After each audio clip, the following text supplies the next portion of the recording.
La première, c'est de souligner le caractère systémique de la lutte qu'il faut mener. C'est-à-dire qu'il faut se débarrasser, mais je crois que c'est le cas pour beaucoup d'entre nous, de toute forme d'illusion sur la capacité que l'on pourrait avoir de transformer les institutions néolibérales de l'intérieur. On a suffisamment de recul quand même pour dire que l'Union européenne, que l'OTAN, que l'OMC, et j'en passe, FMI, Banque mondiale, tout ça, sont des institutions taillées sur mesure pour l'oligarchie financière. Maintenant, ceux qui n'ont pas compris, qu'ils achètent des livres, qu'ils lisent la prose de Georges, qu'ils lisent... il y a suffisamment de choses qui ont été écrites là-dessus, ne le voient pas ceux qui ne veulent pas le voir. Donc, il faut se débarrasser de cette illusion-là, il faut proposer un système alternatif, cohérent, mais qui ne passera pas par la modification des institutions présentes. Ça, c'est un point qui est déjà très important à noter et qui est aussi très difficile à faire partager, parce qu'il y a encore énormément de gens qui ont des illusions sur les institutions en place et qui en espèrent des progrès sociaux qui ne viendront pas, évidemment.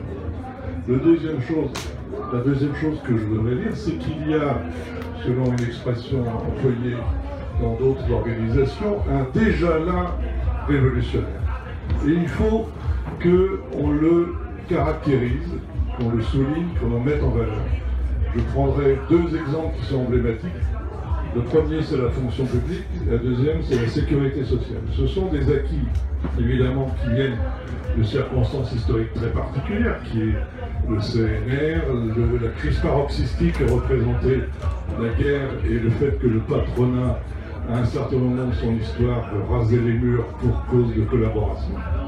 Mais il n'empêche, il y a de cette période à promouvoir ce qui était quand même un des principaux modèles d'émancipation sociale qui est eu en France, porté par Croizat, qui s'appelle la sécurité sociale, qui draine presque actuellement entre 4 et 500 milliards d'euros encore dans notre PIB. C'est énorme, c'est un morceau, c'est très lourd. Même l'oligarchie financière a du mal. Elle doit se reprendre à plusieurs reprises. On a vu sur les retraites, ça fait la 4e ou 5e fois qu'ils attaquent. Et ils vont continuer parce que c'est un gâteau tellement potentiellement lucratif qu'ils ne laisseront pas le gâteau. Parce qu'en plus le capitalisme est assez malade, il va chercher absolument dans tous les marchés potentiels. Les deux plus gros en France, on sait bien que c'est la santé, la retraite et l'éducation. Ça c'est un premier point. Le deuxième point, c'est la fonction publique. La fonction publique qui quand même intrinsèquement est contraire au libéralisme, au capitalisme, parce que évidemment il n'y a pas dans la fonction publique de captation de dividendes, de captation de plus-value, il n'y a pas de moyens de production, propriété lucrative du privé. Et évidemment qu'elle est aussi une des cibles prioritaires du capitalisme actuel, surtout en France, c'est la fonction publique avec tous les programmes de réduction du nombre de fonctionnaires que vous connaissez. Donc, à la fois, garder en tête le côté systémique de la proposition qu'on doit faire et s'appuyer sur un déjà-là révolutionnaire qu'il faut absolument identifier et promouvoir. Je vous remercie. Merci. Il y a eu beaucoup de questions posées, c'est impossible d'y répondre et ça nécessite qu'il y ait des discussions après le débat et puis que on se renseigne en lisant, par exemple sur la question de la dérive de la CGT, donc je laisserai Jean-Pierre sûrement prendre la main sur cette question, mais le livre qu'il a publié apporte énormément de déclarages sur ce sujet, donc voilà, il y a de matière à s'informer sur le sujet. Sur la question de la langue, effectivement, dans le domaine syndical, c'est un thème qui est sous-traité ou sous-évalué. Alors même s'il y a des organisations syndicales comme la CGT Carrefour, par exemple, qui a fait du travail sur ce sujet, mais c'est vrai qu'il faut qu'on monte le niveau d'intervention sur cette question de la langue, puisque fragiliser la langue française dans les entreprises aujourd'hui, c'est mettre en difficulté d'abord les classes populaires, c'est contribuer ensuite à la mise en place d'un marché mondial de la main-d'œuvre et donc d'un processus supplémentaire de dévalorisation de la main-d'œuvre et de la force de travail, et c'est en même temps un appauvrissement culturel terrible, puisque quand tout le monde réfléchira et parlera avec 300 mots du globish, on aura bien du mal à penser la complexité de la société et à tenter de faire la révolution. Donc effectivement, c'est quelque chose-là qu'il faut qu'on prenne à bras-le-corps beaucoup plus sérieusement que ce qu'on a fait jusqu'à aujourd'hui. Mais moi je voulais revenir sur ce que Laurent Brun nous a dit, alors pas pour travestir ses propos, mais il nous a dit quand même ce qu'il a manqué sur la Ligue des cheminots, c'est deux éléments. C'est tout d'abord l'ambiance de lutte interpro et ensuite l'absence d'opposition politique. Et là, je crois qu'il reprend les points de l'intervention de la mienne, enfin en toute modestie, mais de ce que disait aussi Jean-Pierre, c'est-à-dire que l'ambiance de lutte interpro-climat, ça relève quand même du déficit aujourd'hui du syndicalisme de classe et de masse et donc de la lutte qu'on doit engager à ce niveau, et le manque ou l'absence d'opposition politique, c'est, alors là je me tourne plus spécifiquement vers les représentants des organisations politiques, c'est effectivement le besoin d'un parti communiste de l'avenir, d'un parti franchement communiste qui puisse remettre le point de vue classe dans le champ politique et sur lesquels les luttes peuvent s'appuyer.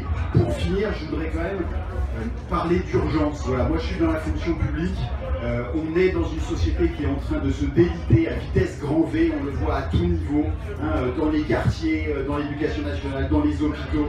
Voilà, la misère grandit, le lien social est en train d'exploser, les violences augmentent, violences sociales qui viennent des plus riches d'abord, et il y a une véritable urgence sociale, mais qui est une urgence encore plus générale que ça. Les contradictions du système capitaliste aujourd'hui arrive en fin de course et on est face à un mur et il devient urgent face à la crise sociale écologique, face à la crise économique et face au risque de guerre, qu'on se mobilise tous. Et je reviens sur l'appel de Georges tout à l'heure qui lançait un appel à l'adhésion au PRCF.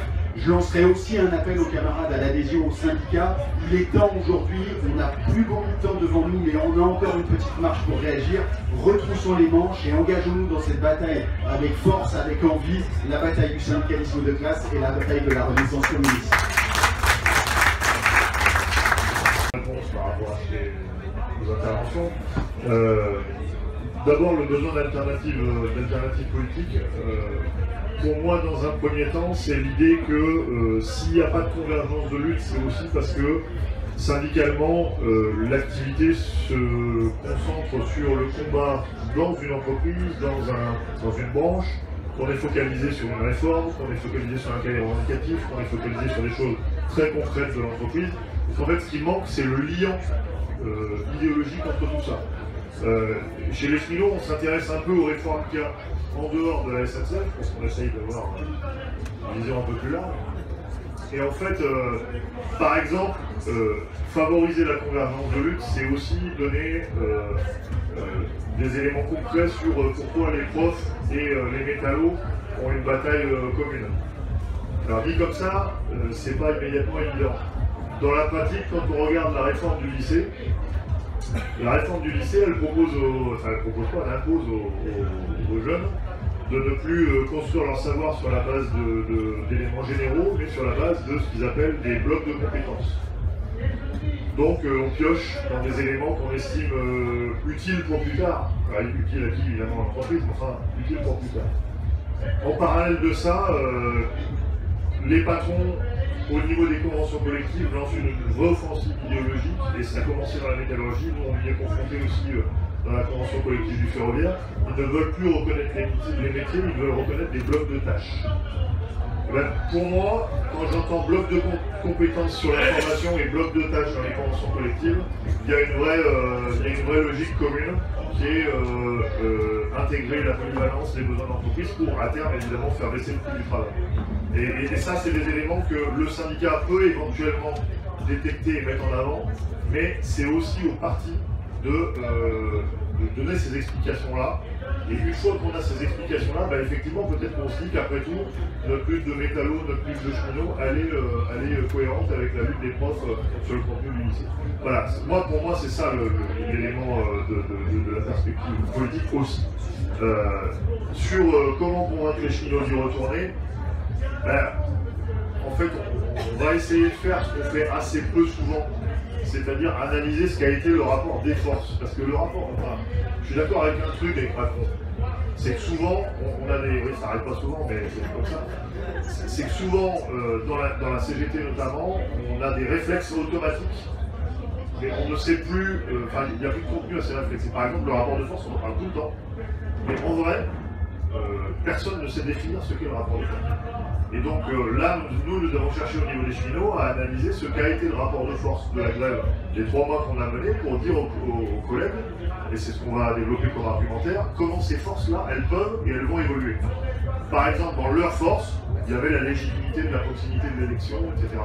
On voit bien que cette force-là, eh ben, elle va en s'effritant. Que la popularité de ce gouvernement, elle va en s'effritant. Et que donc c'est probablement quelque chose qui va plutôt diminuer et qui est plutôt en notre faveur.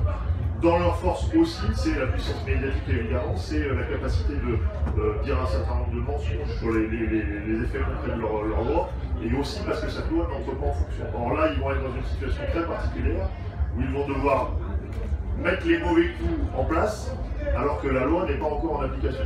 Donc ils vont être obligés pendant 1 an et demi de se dévoiler. Ça, c'est un élément qui peut être en notre faveur pour revenir et démonter un peu leurs arguments qu'on n'a pas réussi à démonter idéologiquement pendant la période.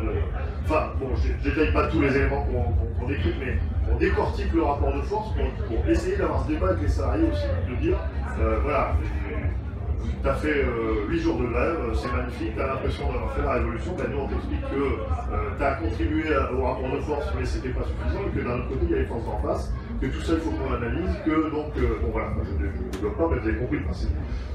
Parce que cette idée d'analyser le rapport de force, c'est vraiment quelque chose sur lequel on a systématiquement passé. Et y compris dans nos discours, ça a pu amener à développer le fatalisme. Parce que voilà, on n'a pas été assez bon. Mais dire à quelqu'un qui a fait 40 jours de grève, n'a pas été assez bon, c'est en gros un peu compliqué. Hein, parce qu'après, alors si 40 jours de grève c'est pas assez bon, qu'est-ce qu'il faut faire? Bon. Donc c'est toutes les contradictions un peu qu'on peut détecter qu'il faut qu'on formalise plus et qu'on diffuse plus, de manière à ce que les salariés aient une vision plus détaillée de ce rapport de force. Sur la question de l'environnement, moi je partage, on a essayé de développer un peu cette idée, aussi pour démasquer la politique du gouvernement, c'est-à-dire qu'en fait, le libre marché, c'est le tout camion. On l'a vu dans le fret ferroviaire, puisque dans le fret ferroviaire, la libéralisation, elle a eu lieu il y a plus de 10 ans. Et qu'aujourd'hui, le fret ferroviaire, il est en état de mort clinique. Et tout est passé sur camion. Et en fait, c'est l'un des sujets sur lequel, dans cette réforme, le gouvernement n'a pas pu s'exprimer. Pourquoi? Parce que leur solution libérale, ils l'ont déjà mis en place. Et comme ils n'ont absolument aucune autre capacité que ça, aucune autre idée que ça, le marché est en place dans le transport de marchandises, et ben donc on ne sait pas faire. Si le marché ne répond pas, c'est que le transport de marchandises, ça ne sert à rien. Ça, c'est aujourd'hui l'état d'esprit du gouvernement. Nous, on essaye de donner un peu quels sont les enjeux. Dans les chiffres du ministère des Transports, il est envisagé que d'ici 2050, on augmente de 81%, 85%, je crois, le flux des volumes et des personnes transportées. Tout mode de transport. Alors là, on doit interpeller aussi le processus de production pour dire que c'est peut-être un peu délirant, mais en tout cas, si on part de ces chiffres-là, rien que pour limiter la croissance de la route, il faut multiplier par 5 les volumes transportés actuellement. Donc, quand on est confronté à des conseils régionaux, à des ministères qui nous disent mais on a mis 2 millions là pour créer un train supplémentaire, on a mis... c'est pas ça qu'il faut, c'est multiplier par 5 les volumes, donc des grands plans d'infrastructure, des achats massifs de matériel en lien avec l'industrie ferroviaire, Alstom et j'en passe, c'est ça qu'il faut comme ambition.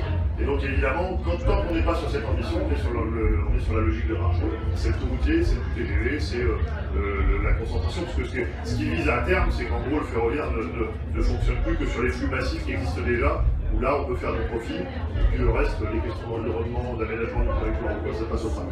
Donc il y a un élément à développer là-dessus pour justement montrer que le marché est incapable de répondre aux besoins, en tout cas sur la grève perlée et sur pourquoi on en est arrivé à cette stratégie.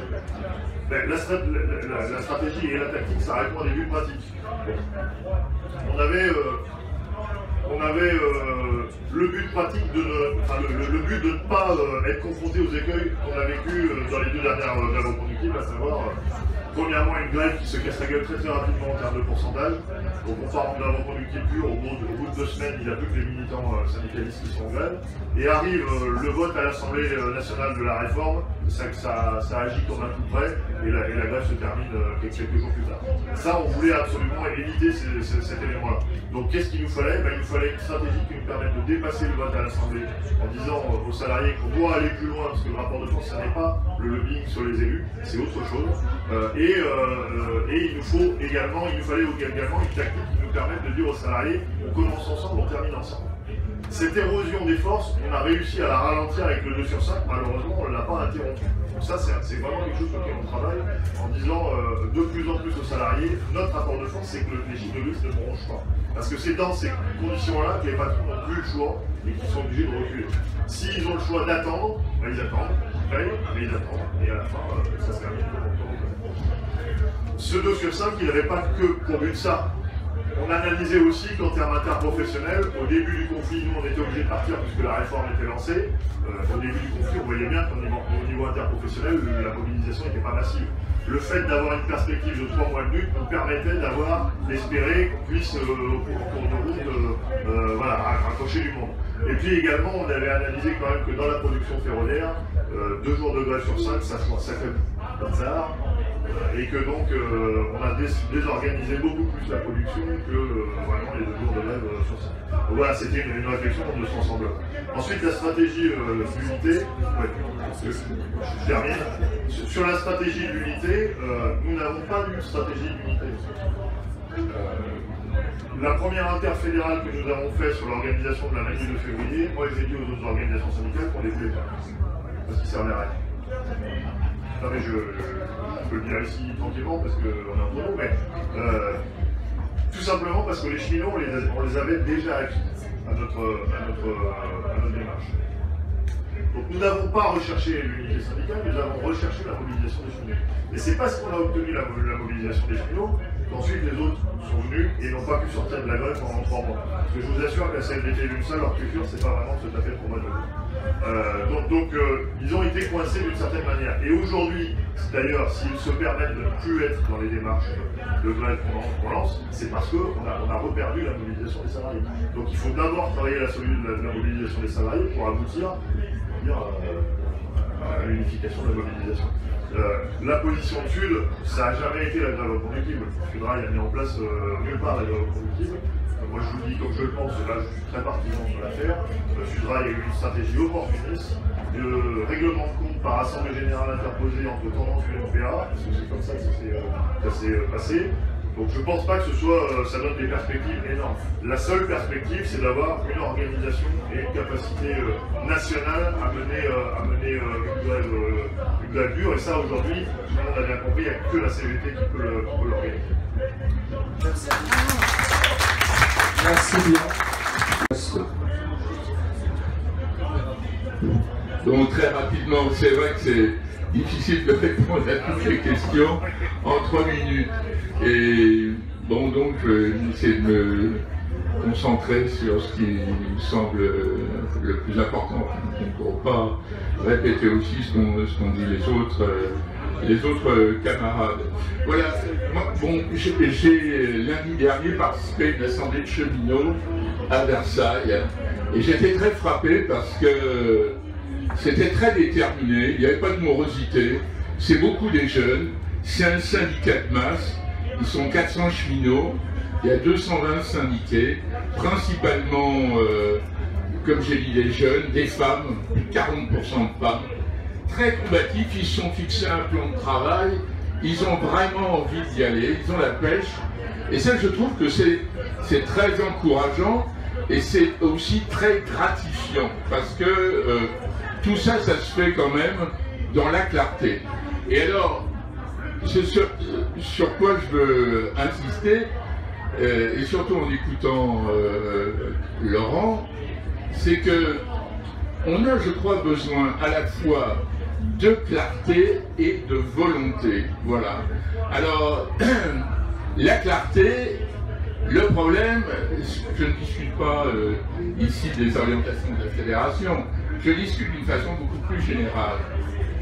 Je crois que, en ce qui concerne les orientations confédérales, c'est pas évidemment très clair. Et si j'ai bien entendu ce qu'a dit Laurent, on sent qu'il y a effectivement un manque interprofessionnel et de coordination de la lutte au niveau national pour pousser dans la même direction. Ce que font les cheminots, mais ce que font aussi les énergéticiens, les travailleurs de chez Carrefour, les EHPAD, et toutes ces luttes, parce qu'on parle évidemment des luttes les plus significatives, les plus importantes, mais il y a toutes les autres. Et cette impulsion nécessaire, confédérale, on ne la sent pas. Et ça explique d'ailleurs beaucoup, je crois, d'interrogations, pour ne pas dire des fois de désenchantement, de découragement chez les camarades. Et ça, je crois que c'est un problème auquel on doit s'attaquer avec courage et lucidité. On va avoir un congrès, ça doit servir à ça. Vous savez, il y a un philosophe chinois, il s'appelait Sun Tzu, il disait une chose très simple: celui qui n'a pas d'objectif ne risque pas de les atteindre. Alors c'est ça la question. Quels sont nos objectifs? Quels sont nos objectifs? Et quand je dis ça, je le dis en termes de classe, je le dis de façon syndicale, je le dis aussi de façon politique. Donc on a besoin de clarté quant aux objectifs. Et on a besoin de volonté. Voilà, ça c'est la première chose. La seconde chose, c'est ce qu'a dit le camarade. Comment on en est arrivé là? Alors bon, je ne vais pas faire de la publicité, mais je parle beaucoup de ça dans ce livre. J'ai ressenti le besoin, à la veille du congrès, de faire, comme on dit, de mettre les pieds dans le plat. C'est-à-dire poser les problèmes et les questions du type de celles que tu évoquais. Moi, je crois qu'il y a un bilan à faire. Je crois que les syndiqués de la CGT, ils ont un droit d'inventaire à assumer, notamment dans la perspective de ce congrès, pour faire en quelque sorte le bilan. Voilà, bon, on a changé d'orientation, c'est indiscutable. On a recentré en quelque sorte les orientations confédérales de la CGT, pas seulement du point de vue de nos principes, mais aussi sur le plan européen, par exemple, on a pris en compte d'une façon assez définitive et comme une espèce d'horizon, un horizon indépassable, la construction européenne. Et on a adhéré à la CES, non pas parce qu'on avait quitté la FSM, mais on a adhéré à la CES parce qu'on a changé d'orientation sur l'Europe. C'est ça la question, sur l'Europe et sur beaucoup d'autres choses, ce qui nous a rendus compatibles, en quelque sorte, avec les grandes orientations, les principes qui sont ceux du syndicalisme européen. Et comme a dit le camarade, je partage, je ne vais pas répéter ce qu'il a dit, bon, il faut voir quand même qu'en 2016, on s'est défoncé contre la réforme, enfin pas la réforme, contre la destruction du Code du travail. De même en 2017, en 2018, vous avez entendu parler de la CES, vous? Dans les meetings, vous les avez vus apporter leur solidarité? Non, ils ne l'ont pas fait, pour une raison toute simple. Pour une raison toute simple, c'est que la Confédération européenne des syndicats, c'est une institution. C'est une institution qui est chargée dans la mise en œuvre des orientations, des directives européennes qui cherchent à justifier son existence en prétendant les négocier à la marge. Voilà. Et comme le dit le camarade, on peut poser, évidemment, se poser beaucoup la question de l'indépendance dans la mesure où cette organisation, elle est financée à 75% par les institutions européennes, et ça dans de nombreux domaines. Vous savez, par exemple, il existe une institution au sein de Bruxelles qui est chargée de la formation syndicale, qui est totalement financée par l'Union européenne et qui est co-gérée par la CES et l'Union européenne, et qui permet aux syndicalistes de faire ce qu'on pratique dans la fonction publique, le pantouflage, c'est-à-dire on passe du syndicalisme, on passe aux institutions européennes. Évidemment, financièrement, c'est très très intéressant. Voilà. Alors, ça conduit à quoi? Ça conduit à une professionnalisation du syndicalisme. Et ça, c'est une conception qui est défendue par une grande partie du mouvement syndical en Europe, qui est d'orientation réformiste pour aller vite. Et cette professionnalisation du syndicalisme, elle aboutit à quoi? Elle aboutit à se distancier de plus en plus de ce qui est, je dirais, quelqu'un parlait tout à l'heure, ce qui fait notre particularité, notre originalité, notre ADN, disait Benoît tout à l'heure, c'est notre militantisme.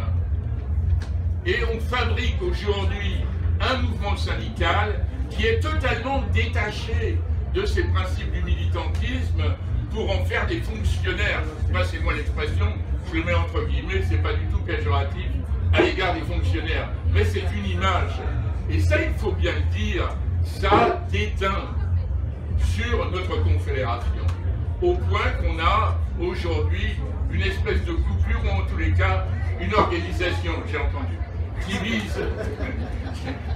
qui vit par elle-même, quand d'autres organisations de la CGT, eh bien, souhaiteraient, comme l'a dit Laurent, une impulsion interprofessionnelle, une coordination, l'affirmation d'une volonté pour développer les luttes.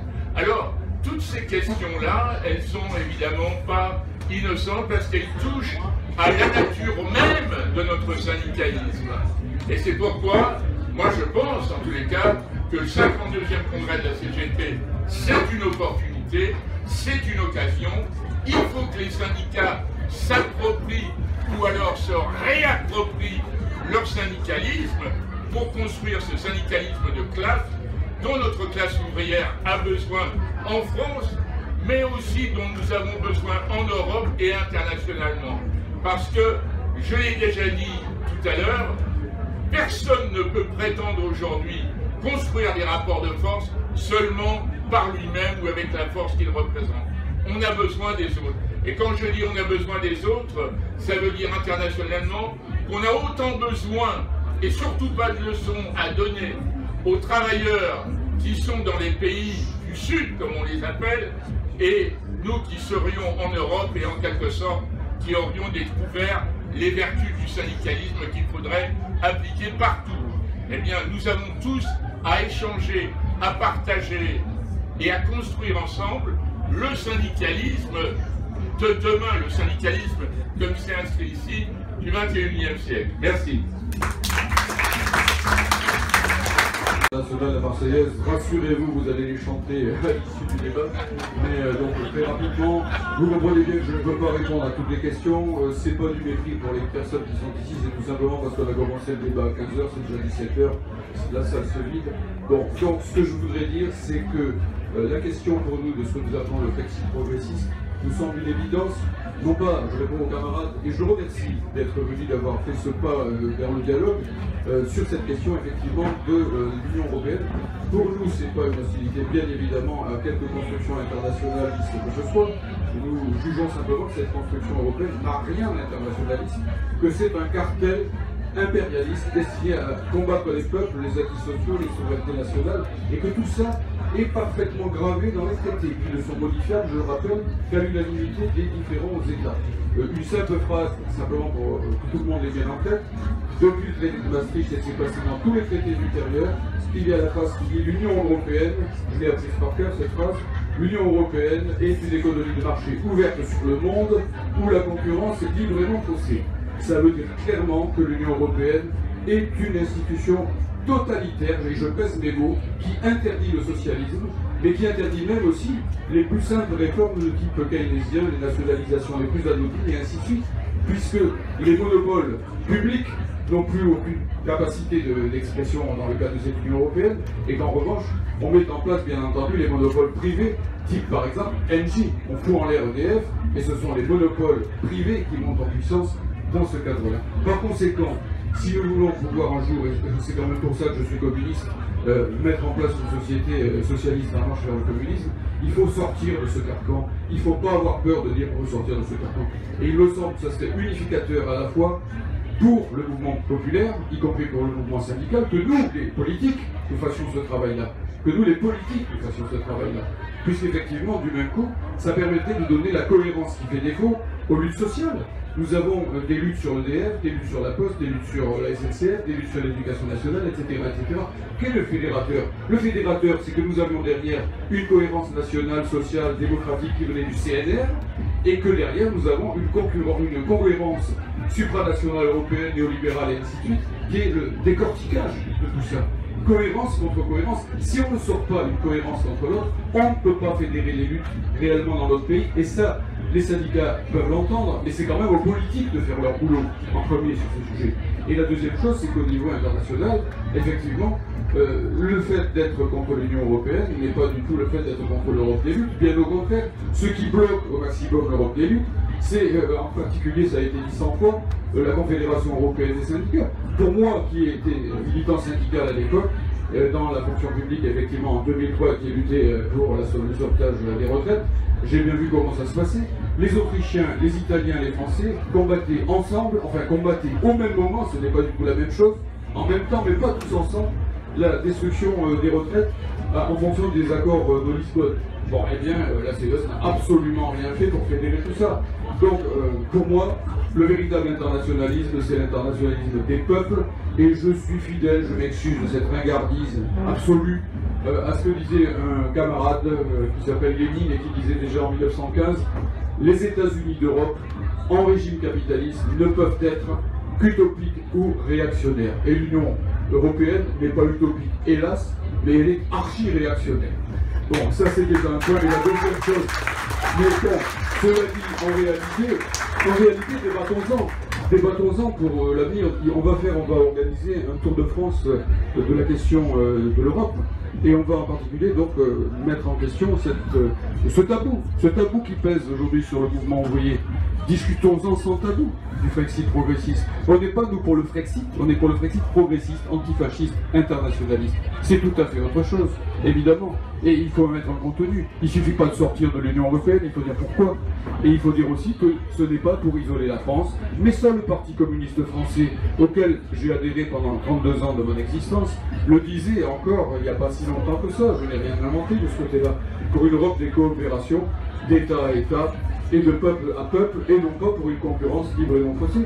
Donc en fait, rappelez-vous, Airbus, Ariane et ainsi de suite, ce n'est pas l'Union européenne, ce sont des coopérations d'État à État, et elles ont été mises en place non pas pour, non pas avec l'Union européenne, mais pratiquement contre elle. En réalité, oui, il faut que les peuples se fédèrent, mais cette Union européenne du travail détaché ne fait que dresser les peuples les uns contre les autres. Et la meilleure preuve en est ce qui se passe dans toute l'Europe de l'Est, c'est-à-dire effectivement la montée de pouvoirs nationalistes, fascisants, et ainsi de suite, comme on le voit en Hongrie, comme on le voit en Autriche, comme on le voit, etc., etc., avec une Union européenne qui fait.